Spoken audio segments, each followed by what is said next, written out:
Hello दोस्तों, स्वागत है आप सभी का अपने यूट्यूब चैनल एजुकेशन योरसेल्फ।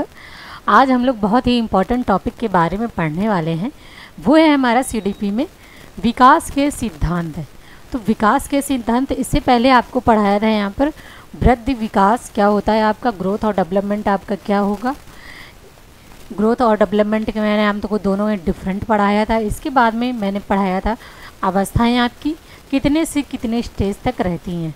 ठीक है, इसके बाद में आइए चलते हैं अपने टॉपिक की तरफ। क्या है हमारा विकास के सिद्धांत। ठीक है, तो है प्रिंसिपल ऑफ चाइल्ड डेवलपमेंट। यहाँ पर बच्चे में किस प्रकार के यहाँ पर जो विकास के सिद्धांतों को दिया गया है वो कौन कौन से हैं।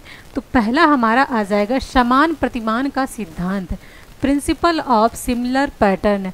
समान प्रतिमान का सिद्धांत आप में बताता है, क्या बताता है, इस सिद्धांत के अनुसार प्रत्येक जाति के लोग अपने अनुसार ही क्या उत्पन्न करते हैं, संतानें उत्पन्न करते हैं। मान लीजिए कि हम लोग हैं तो हम लोगों में क्या होंगी, हम लोग जैसी ही अपनी जैसी ही संतान हम लोग उत्पन्न करेंगे, या कोई पशु है तो वो अपने जैसी संतान पैदा करता है। तो ये जो समान प्रतिमान का सिद्धांत क्या कहलाएगा, अपने जैसी ही, मतलब जो अपने जैसे ही संतानें उत्पन्न कर रहा हो और जिनका लालन पालन पोषण जो है सब एक समान होता हो, जैसे हमारा हुआ होगा उसी प्रकार से आप में जो भी जाति के लोग आ जाएंगे, चाहे पशुओं में हो जाएं वो, या फिर आप अपने आप को ले लीजिए। ठीक है, तो सभी में क्या होता है, सभी का पालन पोषण जो हमारी तरह ही हो तो क्या कहलाएगा, यही हमारा समान प्रतिमान कहलाएगा। उसी के अनुसार उसका विकास भी होता है। अब किसी बच्चे का कोई आपका जानवर है, जानवर के बच्चे का आपने विकास देखा होगा कि बहुत ही जल्दी उनका डेवलपमेंट हो जाता है, वृद्धि और विकास दोनों ही हो जाता है। ठीक है, आपने देखा है बच्चे जानवरों में पैदा होते हैं तुरंत क्या होते हैं, जलने लगते हैं। तो हम लोगों में जो ये कैपेसिटी होती है ये नहीं पाई जाती है। ठीक है, हम लोगों को स्टेज बाय स्टेज टाइम लगता है।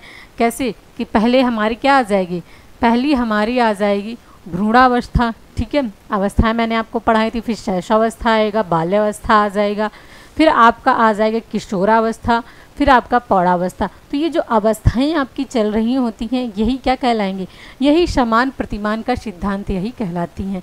क्योंकि जो अवस्थाएं हैं चाहे पशु हो या मानव हो, सब में क्या होती, एक समान ही चलती हैं। ठीक है, इसके बाद हमारा सेकंड आ जाएगा विकास की दिशा का सिद्धांत, प्रिंसिपल ऑफ डायरेक्शन।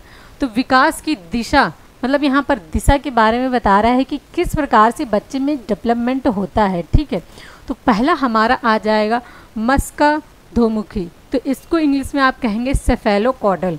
ठीक है, तो सेफेलोकॉडल आपका एग्जाम में बहुत ज़्यादा सीटेड में आपसे पूछा भी जाता है। ठीक है, इसमें विकास सिद्धांत की दिशा जो है कहाँ से कहाँ तक चलती है, सिर से पैर की तरफ चलती है। मतलब बच्चे में जब पहला विकास हो जाएगा तो कैसा होगा, मान लीजिए आपके सामने ये बच्चा है।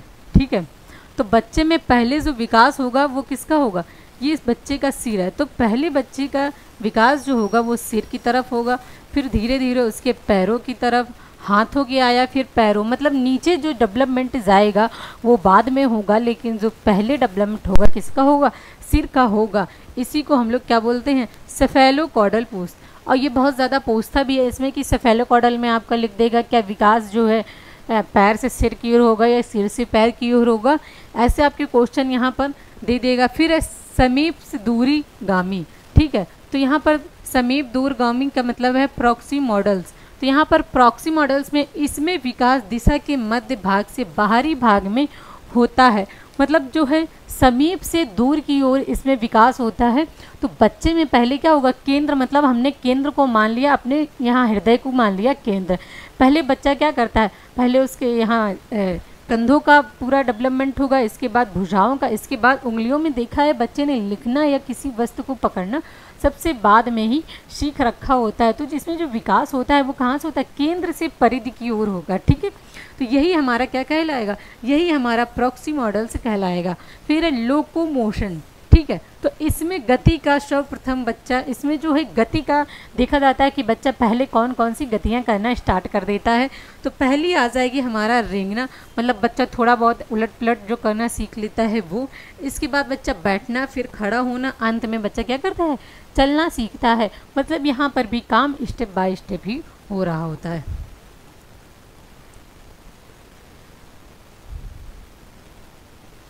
फिर हमारा नेक्स्ट जो सिद्धांत की बात कर लेते हैं, निरंतरता का सिद्धांत। ठीक है, तो यहाँ पर प्रिंसिपल ऑफ कॉन्टिन्यूटी, तो विकास जो है निरंतर कैसे है? विकास जो है भ्रूण से शुरू होकर के कब तक चलता रहता है? मृत्यु तक निरंतर चलता रहता है। आपने देखा है जो विकास बच्चे में होता है, भ्रूणावस्था, जब वो अपने माँ के पेट में ही बच्चा रहेगा, ठीक है, जब बच्चा अपनी माँ के ही क्या होता है, इस पेट में रहेगा, तभी से उसका विकास और वृद्धि दोनों स्टार्ट हो जाती हैं। ठीक है, जब बच्चे में ये चीज़ें स्टार्ट होने के बाद में और कब तक चलती रहती है विकास जो है, वृद्धि तो आपकी एक समय तक रुक जाएगी, लेकिन जो विकास होता है वो आपका कब तक चलेगा? मृत्यु पर्यंत तक चलता रहता है, जब तक आप व्यक्ति की मृत्यु ना हो जाए। फिर है अनिरंतरता, तो मतलब डिसकॉन्टिन्यूटी, यहाँ पर जो अनिरंतरता भी आपसे इसमें से भी क्वेश्चन पूछे जाते हैं। विकास कभी तेज व कभी कैसा हो जाता है? धीमा हो जाता है। इसमें बच्चा सामाजिक क्रियाओं को समझने का कार्य करता है। विकास जो होता है बच्चे में, आपने कभी देखा होगा निरंतर, कभी कदार बच्चा जो पहले चीज़ें सीख रहा होता है बचपन अवस्था में या शैशवावस्था में, कुछ बहुत चीज़ें ऐसी बच्चा सीख रहा होता है जिनका वो प्रयोग कब कर रहा होता है? जिनका वो प्रयोग अपना जब बच्चा सोशल होता है तब कर रहा होता है। तो इसे ही क्या कहते हैं? अनिरंतरता। मतलब जो चीज़ें उसने बचपन में, बाल्यावस्था में, किशोरावस्था में सीखी, उसने सारी चीज़ों का यूज़ कब किया? प्रौढ़ावस्था। मतलब निरंतरता जो है वो एक कॉन्टिन्यूटी नहीं, इसके अंदर बनी नहीं रहती है। फिर आ गया सामान्य से विशिष्ट क्रियाओं का सिद्धांत है, तो principle of general to specific. तो इसमें क्या बताया गया है आपका? इसमें बताया गया है सामान्य से विशिष्ट क्रियाओं का सिद्धांत। मतलब बच्चे में क्या होता है? सामान्य, पहले जो सामान्य क्रियाएं होती हैं बच्चा वो करना सीखेगा, इसके बाद बच्चा विशिष्ट क्रियाएं करना सीखता है। मान लीजिए बच्चा पहले क्या करता है? पहले वो कलाई को घुमाना सीखेगा, इसके बाद में वो पेन पकड़ना सीखता है। फिर देखिए लास्ट में क्या करता है बच्चा? फिर बच्चा लास्ट में क्या करता है कि उंगलियों से वो अपना पेंसिल को पकड़ के लिखना सीखेगा। तो मतलब कार्य बच्चा पहले कैसे कर रहा होता है? सामान्य कर रहा होता है। इसके बाद में बच्चा कौन से कार्य करेगा? विशिष्ट कार्यों को करेगा। ठीक है, यही हमारा क्वेश्चन सीटेट में आपका पूछा जाएगा। टेट या सीटेट में ये क्वेश्चन आपका पूछा जाएगा। और सीडीपी के लिए तो बहुत ही मोस्ट इंपॉर्टेंट ये जो टॉपिक है वृद्धि और विकास, तो इससे आपके 3-4 नंबर का ऑलरेडी पूछा ही जाता है। ठीक है, तो इसमें आपसे पूछा जाएगा क्या जो विकास होता है क्या विशिष्ट से यहाँ पर सामान्य की ओर होगा? तो आपको हमेशा याद रखना है जो विकास होगा यहाँ पर वो कैसा होता है? सामान्य से विशिष्ट की ओर होता है। ठीक है, इसके बाद नेक्स्ट चलते हैं अपने सिद्धांत की ओर। तो पूर्वानुमान का सिद्धांत, तो पूर्वानुमान का सिद्धांत में क्या बताया गया है कि बच्चे में पहले से पूर्वानुमान कर लिया जाता है कि किस प्रकार का इसमें ग्रोथ और डेवलपमेंट होगा और बच्चा बड़ा होकर के क्या बनेगा। ठीक है, उसकी जो ग्रोथ और डेवलपमेंट की क्रियाएं होती हैं उसी से पता लगाया जाता है कि बच्चा बड़ा होकर के क्या बनने वाला है। तो यहाँ पर इसमें विकास का कुछ बहुत पूर्वानुमान लगाते हैं बच्चे के आईक्यू लेवल के अनुसार। बच्चे का आईक्यू लेवल आपका 140 से ज़्यादा हो रहा है, 140 से ज़्यादा है यहाँ पर, तो आपका यहाँ पर लगेगा बच्चा जो है बहुत ज़्यादा यहाँ पर इंटेलिजेंट है, ज़रूर कुछ अच्छा कार्य करेगा, मतलब सोशल कार्य करेगा अच्छे। ठीक है, इसके बाद आ जाएगा आपका एकीकरण का सिद्धांत, तो प्रिंसिपल ऑफ यूनिटरी। ठीक है, तो जब बच्चे में शारीरिक व मानसिक विकास दोनों में समन्वय कर सीख लेते हैं। एकीकरण के सिद्धांत में क्या होता है? बच्चा क्या करता है? शारीरिक, आपका मानसिक विकास जब दोनों में समन्वय स्थापित कर ले, जब उसका शरीर और मन दोनों उसको किसी कार्य में करने की मदद करने लगे, यही क्या कहलाएगा? यही हमारा एकीकरण, मतलब आप अपने कार्य को एकीकरण रूप से कर पा रहे हैं। ठीक है, मतलब आपका शरीर भी साथ दे रहा है, आपकी सोचने की शक्ति भी, आपकी संवेगात्मक क्रियाएं जो हैं वो सभी साथ दे रही हैं। यही हमारा क्या कहलाएगा? एकीकरण का सिद्धांत कहलाएगा। फिर आ जाएगा आपका वर्तुलाकार बनाम प्रगति का सिद्धांत। ठीक है, तो वर्तुलाकार में आपने देखा है कि विकास कभी भी एक रेखी नहीं, यहाँ पर आपका रेखी होगा। ठीक है, तो विकास कभी भी एक रेखी नहीं होता है, हमेशा वर्तुलाकार होता है।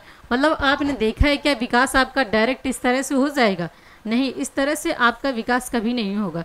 जब भी आपका विकास होगा, आपने देखा है कि जब भी आपका विकास होगा तो स्पाइरल होता है इस तरह से। ठीक है, कभी कम होगा, कभी ज़्यादा होगा, कभी मतलब सीखने में आपके जो उतार चढ़ाव हैं वो आते ही रहेंगे। यही हमारा क्या कहलाएगा, यही हमारा वर्तुलाकार बनाम रेखीय प्रगति का सिद्धांत कहलाता है, प्रिंसिपल ऑफ स्पाइरल लर्नर।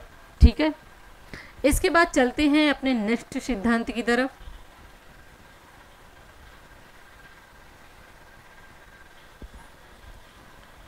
ये हमारा सिद्धांत है अंतर संदर्भित विकास का सिद्धांत है। तो प्रिंसिपल ऑफ इंटर डेवलपमेंट, मतलब विकास एक दूसरे से क्या होते हैं, जुड़े होते हैं। कैसे, शारीरिक, बौद्धिक, संवेगात्मक और सामाजिक विकास इन्हीं में आता है। जब भी विकास बच्चे का होगा तब धीरे धीरे किसका विकास होता है, हमारे शरीर का भी विकास होगा, बौद्धिक भी होगा, संवेगात्मक होगा और सामाजिक विकास होगा। यही विकास हमारा अंतर संबंधित है। मतलब सभी में क्या हो रहा है, यहाँ पर अंतर डिफरेंट करा रहा है कि अब हमारे शरीर का विकास हो गया है, संवेगात्मक विकास हो गया है, सोशल विकास हो गया है। ये सारी चीज़ें जब डेवलपमेंट हो जाते हैं तभी बच्चे के अंदर पूरी रूप से समाज में अपने जो क्रियाएं हैं, किस प्रकार से समाज में रहना है, किस प्रकार से एक्टिविटी करनी है, ये सारी चीज़ें बच्चा सीख लेता है। तो आप लोग सारी हेडिंगों को एक बार पढ़िएगा और जो भी नहीं समझ में आ रही आप लोग कमेंट करें, लाइक करें, सब्सक्राइब करें। ठीक है, थैंक यू दोस्तों, जय हिंद।